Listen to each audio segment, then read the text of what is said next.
সম্মানিত দর্শক, আমন্ত্রণ ইউনিভার্সাল মেডিকেল আজকের সংবাদপত্র অনুষ্ঠানে। আমি তারিকুল ইসলাম মাসুম আছি আপনাদের সঙ্গে। যে যেখান থেকে যুক্ত হয়েছেন শুভেচ্ছা, ভালো আছেন সেই প্রত্যাশা রেখে শুরু করছি আজকের অনুষ্ঠান। আজ আমাদের সাথে স্টুডিওতে আলোচনার জন্য উপস্থিত আছেন হাসান মামুন, সাংবাদিক এবং কলামিস্ট। কেমন আছেন? ধন্যবাদ মাসুম। প্রথম আপনার সঙ্গে বসলাম আর কি। দেখে আসি পত্রিকাগুলো শিরোনাম, আলোচনায় যাব। দৈনিক ইত্তেফাক, পুলিশের ব্যারিকেড ভেঙে শাহবাগ অবরোধে শিক্ষকদের আজ যমুনা অভিমুখে লং মার্চ। রাজধানী জুড়ে রাসায়নিকের অবৈধ গুদাম, ঘটছে বিপর্যয়। রাসায়নিক গুদামের লাইসেন্স নবায়ন স্থগিত, ৫,০০০ অবৈধ রাসায়নিক গুদাম। উৎসব মুখর পরিবেশে হবে সই জুলাই সনদ, যা মস্ত বড় সম্পদ। সনদ স্বাক্ষরের একদিন আগে দলগুলোর সঙ্গে অতি জরুরি বৈঠকে প্রধান উপদেষ্টা। জুলাই সনদে সব দলের স্বাক্ষর করা নিয়ে সংশয়। নির্বাচনের দিনে গণভোটের পক্ষে বিএনপি, জামায়াত চায় আগে। সনদে স্বাক্ষর না করার ঘোষণা বাম জোটের, জামায়াত এনসিপিকে নিয়েও শঙ্কা। মানবজমিন, সঞ্চয়পত্রের সুদ কমবে, মধ্যবিত্তের চোখে অন্ধকার। জুলাই সনদ নিয়ে ভিন্নমত আরও স্পষ্ট হলো। প্রস্তুত বিএনপি, স্পষ্ট করেনি জামায়াত, শর্ত দিল এনসিপি, সই করবে না 5 দল। অভিযোগ উচ্ছ্বাসে চাকসু নির্বাচন। শাহবাগ অবরোধ, শিক্ষকদের যানজটে ভোগান্তি। মার্চ টু যমুনা কর্মসূচি আজ, ওদের স্বপ্নও নিভে গেল আগুনে। কালবেলা, পুলিশের শান্তিরক্ষা মিশন মাঝ পথে বাতিল, মিশন রক্ষায় কূটনৈতিক ব্যর্থতার অভিযোগ। প্রধান উপদেষ্টা আসার কথা শোনালেও দূর হয়নি বিরোধ। অতি জরুরি বৈঠক, জুলাই সনদ স্বাক্ষর কাল। ছাত্র সংসদ নির্বাচন, ৩৫ বছর পর ভোট আজ। নারী ও অনাবাসিক ভোটাররা রাকসুতে পার্থক্য করবেন। অভিযোগ বর্জনের শেষ চাকসুর ভোট, বিকেলে উত্তেজনা। আমার দেশ, নির্বাচনে জয়ের টার্গেটে জামায়াতের কৌশল। চাকসুতে উৎসব মুখর ভোট শেষে উত্তেজনা। শিবির এবং ছাত্র দলের পাল্টাপাল্টি অভিযোগ। ঐকমত্য কমিশনের জরুরি বৈঠকে প্রধান উপদেষ্টা, কাল জুলাই সনদে সই, ফেব্রুয়ারিতেই নির্বাচন। ইনকিলাব, জুলাই জাতীয় সনদ ২০২৫ স্বাক্ষর কাল, কেটে গেছে অনিশ্চয়তা।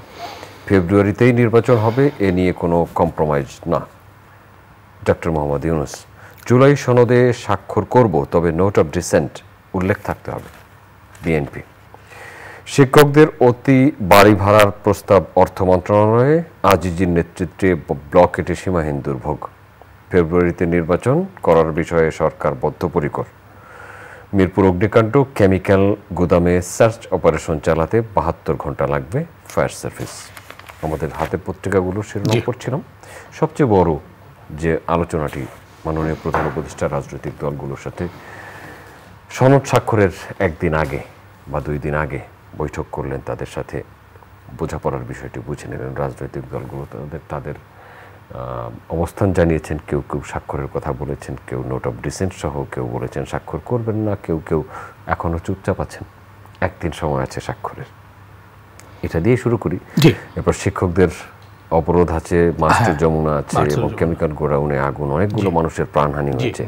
সেই মানুষগুলো তো আর ফেরত পাওয়া যাবে না। কিন্তু একটা দুর্ঘটনা ঘটার পরে তদন্ত কমিশন হয়, এবারও হয়েছে, তদন্ত কমিশনের রিপোর্ট হবে, রিপোর্ট মানুষ আর দেখবে না, কিন্তু আবারও কোথাও না কোথাও হয়তো এরকম ঘটনা ঘটবে। আমাদেরকে যেন আর এ ধরনের শিরোনাম পড়তে না হয়, সে প্রত্যাশা রেখে আপনার কাছ থেকে শুনতে চাই। ধন্যবাদ। হ্যাঁ, আপনি ঠিকই বলেছেন যে আজকে পত্রপত্রিকায় প্রধান খবর হলো ঐকমত্য কমিশনের আসলে কাজের সমাপ্তি হয়েছে। আজকে মেয়াদের শেষ দিন। 2 দফায় মেয়াদ বাড়ানো হয়েছিল, আমি বোধহয় ভুল বলছি না, 2 দফায়, 1 মাস করে। তো আমরা তো বুঝতেই পাচ্ছি যে কাজের অগ্রগতিতে অনেক সময় ব্যয় হয়েছে। সম্ভবত 7.5 থেকে 8 মাস লাগলো এই সংস্কার প্রক্রিয়া না, সংস্কারের যে আলোচনা, সংলাপ শেষ হতে। সংস্কার কিন্তু শেষ হয়নি, সংস্কার বাস্তবায়িতও হয়নি। মাঝে আমরা কিন্তু বেশ কিছু খবর পত্রিকায় করেছিলাম, টেলিভিশনে এসছে, যে যেসব সংস্কার করতে সংবিধান সংশোধন করতে হবে না, যেগুলো সরকার আশু বাস্তবায়নযোগ্য বলেছিল, ক্যাটাগরিভুক্ত করেছিল, সেগুলোর ক্ষেত্রেও কিন্তু অগ্রগতি তেমন হয়নি, মানে সেগুলো বাস্তবায়ন সেভাবে হয়নি। তো সেগুলো হয়ে গেলে আমরা বলতে পারতাম যে কিছু কাজ তো হয়েছে। এই যে 84টা বিষয়ে একমত হয়েছে রাজনৈতিক দলগুলো, নোট অফ ডিসেন্ট সহ, এর মধ্যে আমি আজকে আস্তে আস্তে দেখছিলাম একটা পত্রিকার অনলাইনে, সম্ভবত সমকালে নিউজ হয়েছে যে কি আছে জুলাই সনদে, এই যে চূড়ান্ত হলো যেটা, মানে বিশ্বস্ত সূত্রে পাওয়া খবর, এখনো তো কেউ দেখেনি, কারণ রাজনৈতিক দলগুলোর কাছে পাঠানো হয়েছে, তারা দেখছেন। গতকাল যে 40 পৃষ্ঠাটা সেটা আমি দেখেছি। ওটা দেখেছেন আপনি? আচ্ছা, তো ওইটার উপর নিউজ হয়েছে। সেখানে বলা হচ্ছে যে বেশিরভাগ সুপারিশ বাস্তবায়নে সংবিধান সংশোধন লাগবে, আর কম সংখ্যক বাস্তবায়নে লাগবে না। 38টায় বোধহয় ছোটোখাটো আইনি সংস্কার করেই করা যাবে, এটা করার কর্তৃত্ব সরকারের আছে। তো সেগুলোও কিন্তু এর অন্তর্ভুক্ত। তো সেগুলো আলাদা করে বাস্তবায়ন শুরু করা যেত, সে কাজটা সরকার কেন করেনি এটার কিন্তু কোনো ব্যাখ্যা নাই। এটা হচ্ছে প্রথম অভিযোগ। দ্বিতীয় অভিযোগ হচ্ছে যে প্রায় 8 মাস লাগানো হলো এই সংস্কার সংলাপে। এটা একটা দীর্ঘ সময়। বাংলাদেশ একটা বিশেষ পরিস্থিতির মধ্যে আছে। বাংলাদেশ কিন্তু কোনো নির্বাচিত সরকারের আমলে নাই, এটা গণ অভ্যুত্থান পরবর্তী সরকারের আমলে আছে, এবং পরিস্থিতি অস্থিতিশীল, এটা স্থিতিশীল হচ্ছে না, কিছুতেই হচ্ছে না। আজকেও না চলে, চাঁপাইনবাবগঞ্জের না চলে বিএনপির 2 গ্রুপের মধ্যে সংঘর্ষে বোধহয় একই পরিবারের 2 জন নিহত হয়েছে। খবরটা আপনি দেখেছেন কিনা আমি জানি না, মর্মান্তিক খবর। একই পরিবারের 2 জন, 2 ভাই মারা গেছেন। কেউ বলছে এটা রাজনৈতিক দ্বন্দ্বের পরিণতি, অন্তর্দ্বন্দ্বের, আবার কেউ কেউ বলছে এটা গোষ্ঠীগত বিরোধের পরিণতি। যেটাই হোক, তার মানে হচ্ছে এগুলো ঘটছে প্রতিনিয়ত। চট্টগ্রাম পরিস্থিতি অস্থিতিশীল, হাটহাজারীতে খুন হয়েছে, এর আগে গাড়ি থামিয়ে এক পক্ষ আরেক পক্ষকে গুলি করে মেরেছে, তাই না, কিছুদিন আগে। এবং সেটা কিন্তু মনোনয়নকে ঘিরে মনে করা হচ্ছে, রাউজানকে ঘিরে। রাউজান পরিস্থিতি খুব খারাপ, এদিকে গাজীপুর পরিস্থিতি যথেষ্ট খারাপ। মাঝে মাঝেই খবর হয় যে গাজীপুরে অনেক কলকারখানা বন্ধ হয়ে গেছে, সেই কারণে যারা এর শিকার হয়েছে, মানে যারা কর্মচ্যুতি শিকার হয়েছে, তারা নাকি ছোটোখাটো ব্যবসা করার চেষ্টা করছে, আর হচ্ছে আইন শৃঙ্খলার অবনতি ঘটাচ্ছে, মানে ছোটোখাটো অপরাধ থেকে বড় বড় অপরাধে জড়িয়ে যাচ্ছে। পুলিশ বলছে যে এই কারণে আইন শৃঙ্খলার অবনতি, মানে উন্নতি ঘটানো যাচ্ছে না।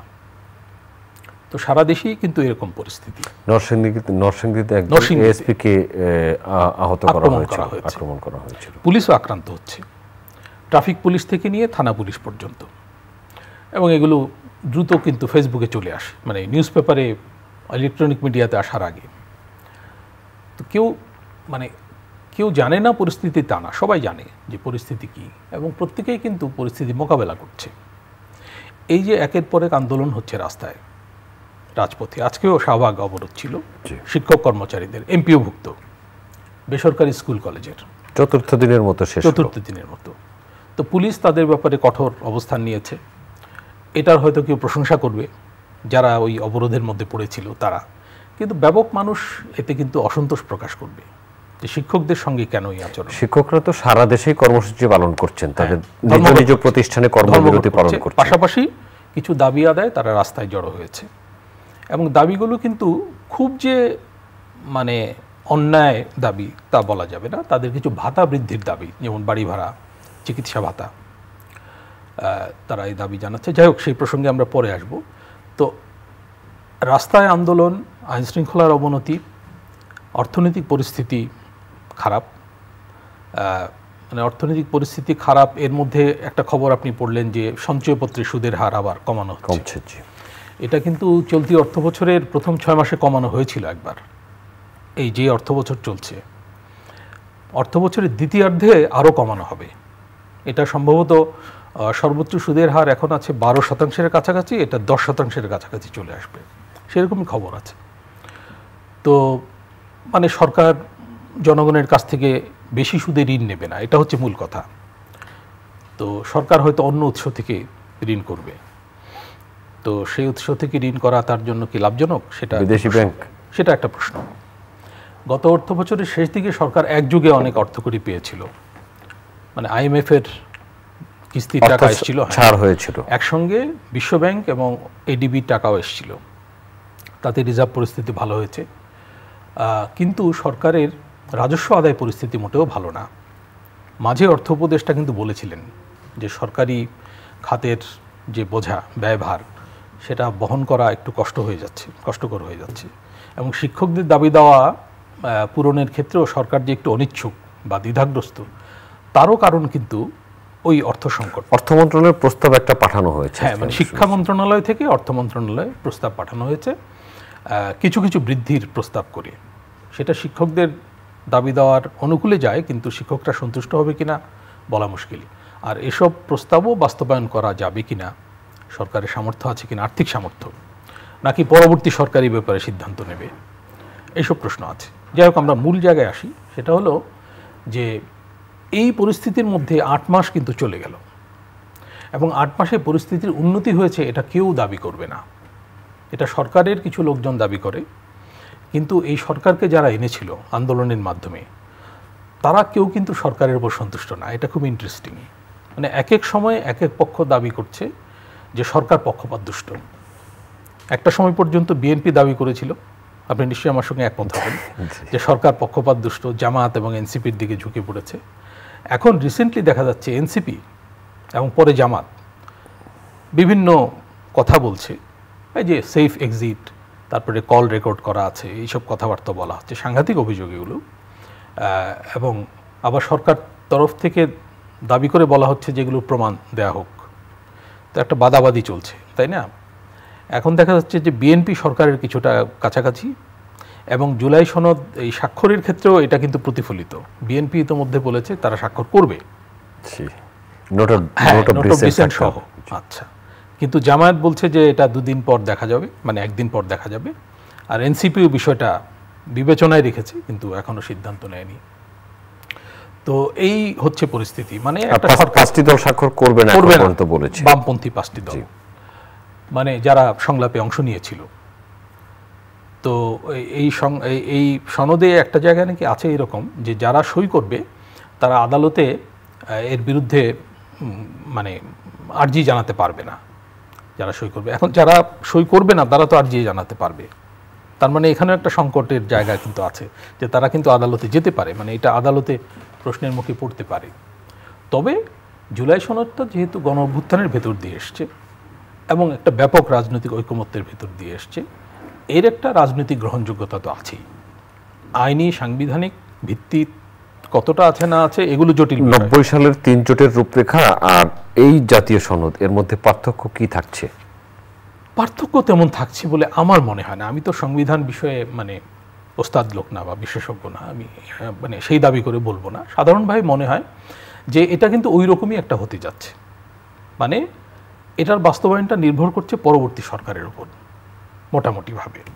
আর এই যে গণভোটের যে প্রসঙ্গটা এসছে, সেটাও কিন্তু অনিশ্চয়তার মধ্যে আছে, যে গণভোট মানে শেষ পর্যন্ত হবে কিনা। আপনি কি স্পষ্ট গণভোটে হ্যাঁ বা না কোন কোন বিষয় থাকবে, যে এই বিষয়ে আপনি যদি একমত থাকেন তাহলে হ্যাঁ বলুন? গণভোট তো সাধারণত একটি বিষয়ে প্রশ্ন করা হয়, পরিষ্কার থাকে। যেমন এর আগে 3টা গণভোট হয়েছে, জিয়াউর রহমানের সময় হয়েছে, এরশাদের সময় হয়েছে, এবং 90-এর গণতন্ত্র উত্তরণের পর। আপনার বয়স তখন কত ছিল জানি না, আমরা ঢাকা ইউনিভার্সিটিতে ছিলাম, আমরা সেটা ফেস করেছি, দেখেছি আর কি। তো মানে ওই যে সরকার ব্যবস্থা পরিবর্তনের গণভোট হয়েছে। এর আগে হয়েছিল যে সামরিক শাসনের বৈধতা দেওয়ার জন্য। তো প্রথম 2টা গণভোট তো ব্যাপকভাবে প্রশ্নবিদ্ধ। দ্বিতীয়টাও কিন্তু মানে ভোট কাস্টিং কম হয়েছিল, মানুষের আগ্রহ তেমন ছিল না। এই গণভোটের ক্ষেত্রে এটা বলা হচ্ছে যে এটা যদি আলাদা করে হয়, জামাত যেরকম দাবি করছে নভেম্বরে, হ্যাঁ আলাদা করে, দেখা যাবে যে লোকজন পার্টিসিপেট করছে না, এটা আমার আশঙ্কা। তো পার্টিসিপেশন যদি খুব কম হয়, তাহলে হ্যাঁ জয়যুক্ত হলেও এটা নিয়ে কিন্তু প্রশ্ন থাকবে যে ভোটই তো কম পড়লো, তাহলে এটার গ্রহণযোগ্যতা নিয়ে প্রশ্ন উঠতে পারে। আবার এটাও বলা হচ্ছে যে একসঙ্গে যদি হয় বিএনপির দাবি অনুযায়ী, তাহলে দেখা যাবে লোকে ওই মানে সংসদ নির্বাচনের ভোটটা দিচ্ছে, ওইটা দিচ্ছেই না, ওই ব্যালটে অংশগ্রহণই করছে না, এরকম ঘটতে পারে। কিংবা এই জটিলতার মধ্যে ভোট কাস্টিং কমে যেতে পারে, মানুষের অনাগ্রহ তৈরি হতে পারে, যে এইসব জটিলতার মধ্যে আমি যাব না। রাজনীতির একটা বড় অংশ থেকে কিন্তু বলা হচ্ছে যে মানুষ এসব সংস্কারের সঙ্গে নাই বা সংস্কার বোঝে না। যেমন ফখরুল ইসলাম আলমগীর সাহেব বোধহয় আজকেও বলেছেন ওনার নির্বাচনী এলাকায় যে পিআর মানুষ বোঝে না, উনি বারবারই বলছেন, নিজেই বোঝেন না। যদিও এভাবে বলাটা কতখানি গ্রহণযোগ্য এটা প্রশ্ন আছে। পিআর তো তিনি বোঝেন বা অনেকেই বোঝে, বা এই যে দীর্ঘদিন ধরে পিআর নিয়ে আলোচনা হলো, নিশ্চয়ই সাধারণ মানুষও এখন পিআরটা কিছুটা বোঝে বা এর পক্ষে একটা জনমত আছে, অন্তত উচ্চ কক্ষে পিআর হতে পারে এইরকম একটা জনমত কিন্তু তৈরি হয়েছে। এবং এই প্রশ্নে কিন্তু রাজনৈতিক ঐকমত্যের ইঙ্গিতও আছে। বলা হচ্ছে যে জামায়াত যে এই যে আন্দোলন করছে যে নিম্নকক্ষ উচ্চকক্ষ দুই কক্ষে পিআর চাই, আসলে তাদের হিডেন দাবি নাকি একটা, সেটা হচ্ছে যে উচ্চকক্ষে পিআরটা হোক এবং বিএনপি এটা মেনে নিক, এবং এটা ওই পিআর যেভাবে হয় অর্থাৎ ভোটের অনুপাতে আসন বন্টন, এমপির অনুপাতে না, ওই জায়গাটায় বিএনপি আসুক। তো আমার মনে হয় যে বিএনপি ওইটুকু মেনে নিতে রাজি আছে। হ্যাঁ, তো সেটাও হতে পারে। সেটা হলে আমরা এক ধাপ একটা মিক্সড পদ্ধতির মধ্যে যাই, মানে পার্লামেন্টারি মিক্সড পদ্ধতির মধ্যে যাই। তাতে করে একটা হতে পারে যে মানে ভারসাম্য তৈরি হতে পারে উভয় কক্ষের মধ্যে বা রাজনীতির বিভিন্ন পক্ষের মধ্যে একটা মানে অংশগ্রহণের ব্যাপার ঘটতে পারে আর কি। যারা সরকারের বাইরে থাকবে তারাও রাজনীতিতে প্রভাব বিস্তার করতে পারবে। এই ব্যাপারটা অনেকে চাচ্ছে, কারণ গণ অভ্যুত্থানের তো একটা বড় দাবি ছিল যে যারা ক্ষমতায় আসবে তারা যেন নিরঙ্কুশ হয়ে না ওঠে, তারা যেন একতরফা ক্ষমতা চর্চা করতে না পারে, মানে একটা যাতে ব্যালেন্স তৈরি হয়। এমনকি প্রধানমন্ত্রী এবং রাষ্ট্রপতির মধ্যে ক্ষমতার বন্টন এইসব প্রশ্ন আলোচিত হয়েছে। তারপরে ৭০-এর অনুচ্ছেদ সংশোধন নিয়ে কথাবার্তা হয়েছে এবং এই ব্যাপারে কিন্তু ঐকমত্য হয়েছে, বড় রকম অগ্রগতি। তারপরে সাংবিধানিক সংস্থাগুলো নিয়োগ, সেখানেও যাতে কিছুটা ভারসাম্য আসে, যাতে প্রধানমন্ত্রীর ইচ্ছামতো সবকিছু না ঘটে। প্রধানমন্ত্রীর ইচ্ছা যদি ছেড়ে ফেলা হয়, প্রধানমন্ত্রীর পক্ষে কি দেশ পরিচালনা নিয়ন্ত্রণ সম্ভব হবে? না, আমি কথা অর্থে যদি বলি, মাননীয় প্রধান উপদেষ্টা এখন একজন প্রধানমন্ত্রীর ক্ষমতা ভোগ করছেন। প্রস্তাব অনুযায়ী যদি ক্ষমতা ভাগ করে দেওয়া হয় রাষ্ট্রপতি এবং প্রধান উপদেষ্টার মধ্যে, তাহলে কি মাননীয় প্রধান উপদেষ্টা সেইভাবে দেশ চালাতে পারবেন? হ্যাঁ, কিছু জটিলতা সৃষ্টির আশঙ্কা আছে। আমরা কিন্তু দেখেছি যে শেখ হাসিনার প্রথম শাসনামলে, আপনার যদি মনে থাকে, বিচারপতি শাহাবুদ্দিন আহমদকে উনি রাষ্ট্রপতি করেছিলেন, এবং এটা একটা ইউনিক ব্যাপার ছিল, মানে একটা ইউনিক পছন্দ ছিল। কিন্তু এটা নিয়ে জটিলতা সৃষ্টি হয়েছিল, আপনার যদি মনে পড়ে। এবং রাষ্ট্রপতি শাহাবুদ্দিন আহমদ কিছু ব্যাপার অ্যাসার্ট করতে শুরু করেছিলেন, কিছু ফাইল উনি ফেরত পাঠাতেন, সংসদ থেকে আসা কিছু বিল উনি ফেরত পাঠাতেন যে এগুলো আবার চেক করা দরকার। এগুলো করতেন, উনি করতে পারেন, আইন বলে ওনার ক্ষমতা ছিল, উনি করতে পারেন। তো এগুলোতে গভর্নমেন্ট বিব্রত হচ্ছিল বা উনি কিছু বক্তব্য রাখছিলেন যেগুলো সরকারের নীতি কৌশলের বাইরে চলে যাচ্ছিল, তাই না? মানে একজন ব্যক্তিত্ব সম্পন্ন রাষ্ট্রপতি যদি আসে এবং উনি যদি অবস্থান নিতে শুরু করেন, তাহলে সরকারের জন্য পরিস্থিতি বিব্রতকর হতে পারে, এটা ঠিক। আবার এটাও ঠিক যে এগুলোতে অভ্যস্ত হতে হবে আমাদেরকে। আমরা তো প্রধানমন্ত্রীর একনায়কতন্ত্রে বসবাস করে করে অভ্যস্ত হয়ে গেছি। যেমন শেখ হাসিনা বলতেন যে আমার অ্যাবসলিউট পাওয়ার চাই, উনি কিন্তু প্রকাশ্যে বলেছিলেন, মনে আছে কিনা, একটা প্রেস কনফারেন্সে, মানে দলীয় সাংবাদিকদের প্রেস কনফারেন্সে যেরকম হতো আর কি, যে আমি অ্যাবসলিউট পাওয়ার চাই। সংসদীয় গণতন্ত্রে অন্যান্য যেসব দেশের সংসদীয় গণতন্ত্র চালু আছে, সেসব ক্ষেত্রে সেসব দেশের প্রধানমন্ত্রীর ক্ষমতা কেমন? হ্যাঁ, সেসব দেশের অধিকাংশ ক্ষেত্রে কিন্তু পিআর পদ্ধতি আছে, এটা উল্লেখ করতে হবে। মানে অধিকাংশ গণতান্ত্রিক দেশে বা সংসদীয় নিম্নকক্ষ পিআর আছে। বাংলাদেশে তো কক্ষ একটা আপাতত একটা, দুইটা কক্ষ হবে কিনা এটা কিন্তু প্রশ্ন। এবং জামায়াত বোধহয় চাচ্ছে যে আগে গণভোট হলে পিআর এইসবের নিষ্পত্তি হোক এবং আগামী মেয়াদেই পিআর হোক, অন্তত উচ্চকক্ষে। ওরা তো দুই কক্ষে চাচ্ছে, আমার ধারণা তারা উচ্চকক্ষে হলেই মেনে নেবে বিষয়টা। এবং বিএনপিকে আসলে, আমার ধারণা বিএনপিকে কিছু না কিছু তো মানে something has to be done. এত বড় গণ অভ্যুত্থান হলো, কোনো সংস্কারই যদি না হয়, শেষ পর্যন্ত জিনিসটা যদি 90-এর গণ অভ্যুত্থানের মতো পরিণতির দিকে যায়, যে কিছুই হলো না প্রায়, তাহলে তো এটা খুবই দুর্ভাগ্যজনক হবে, তাই না? আমরা আর একটা বিষয়ে যেতে চাই। একটা মর্মান্তিক অগ্নি দুর্ঘটনা ঘটেছে ঢাকায়, অনেকগুলো মানুষ হয়তো খুঁজেই পাওয়া যাবে না, আগুনে পুড়ে 16 জন এই পর্যন্ত জানা যাচ্ছে। হ্যাঁ জি, কিন্তু ওখান থেকে মানুষ বলেছে যে বস্তায় বস্তা ভরে মানুষের মৃতদেহ বের করা হয়েছে। আর কেমিক্যালের কারণে তো সেখানে এখনো পর্যন্ত কাজ শেষ করা যায়নি, উদ্ধার অভিযান সম্পন্ন হয়নি। কেমিক্যালের গোডাউন আমরা শুনেছিলাম পুরানো ঢাকা থেকে স্থানান্তর করা হচ্ছে একটা নির্দিষ্ট জায়গায়, কিন্তু এখন দেখা যাচ্ছে নতুন ঢাকায়ও কেমিক্যাল গোডাউন, তাই না? মানে রূপনগরে, মিরপুরে, রূপনগরে ওইখানেও নাকি অনেক কেমিক্যাল গোডাউন আছে। আজকে ইত্তেফাক এই খবর দিয়েছে, সারা শহরেই আছে এবং এর অধিকাংশ হচ্ছে অননুমোদিত। এগুলোতে ইন্সপেকশনও হয় না, আবাসিক এলাকায়। এবং পুরনো ঢাকায় তো এরকম যে ওপরে বসবাস করছে, নিচে কেমিক্যাল গোডাউন। পুরনো ঢাকায় কিন্তু ব্যবসার ধরনটা ওই রকমই, যে ওপরে থাকেন একজন, উনি ব্যবসা করেন, কিংবা উপরে ভাড়া দেওয়া হয়েছে, নিচে হচ্ছে ব্যবসা, নিচে রান্নাবান্না হচ্ছে ইত্যাদি। এবং 100 শতাধিক লোক এক ঘটনায় পুড়ে মারা যাওয়ার ব্যাপারও আছে, তাই না? এই যে চুরিহাট্টা, নিমতলিতে, প্রথম নিমতলিতে সবচেয়ে মানুষ মারা গিয়েছিল বেশি, এবং কেমিক্যাল গোডাউন বিস্ফোরণ। তো এখানেও কিন্তু যদিও অগ্নিকাণ্ডের শিকার হয়েছে গার্মেন্টস ফ্যাক্টরি, বা ওইখানে একটা প্রিন্টিং বোধহয় একটা কারখানা ছিল, যে ওই মানে কাপড় চোপড় প্রিন্ট করা হতো।